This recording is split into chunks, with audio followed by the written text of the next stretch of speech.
Today, these Polish high school students are on a historic mission. Over 60 years after Nazi Germany obliterated Poland's Jewish community during the Holocaust, these young Poles are rediscovering and sharing the Jewish history of Konskie, their hometown in central Poland. For these teenagers, it's also a valuable opportunity to challenge racist stereotypes. Jews were seen as people with long beards, hunchbacked and greedy. But we can't say that now because thanks to them, our history is very rich.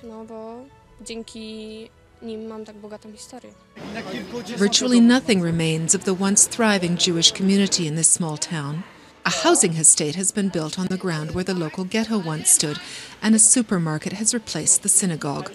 A humble plaque keeps alive the memory of 22 Jews executed by the Nazis in the town square in 1939. It was very difficult for us to find information because now all the traces have virtually disappeared. We had to dig deep to find anything at all. But this amateur historian has managed to collect a wealth of original pre-war documents and photographs. Before the Holocaust, Jews accounted for half of the residents of Konskie and were comparatively well off. The Nazis stole their wealth before deporting them to the notorious Treblinka death camp in 1942. It was a common practice for the Nazis.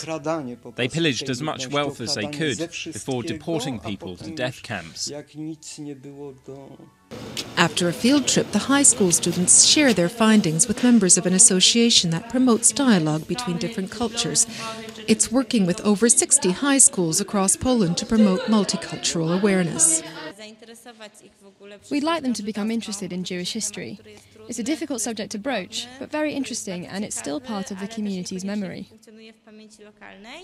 The town's amateur historians are planning another trek into Konskie's Jewish past later this year. This time, the event will be open to the public in the hope of keeping the memory of the town's lost Jewish community alive.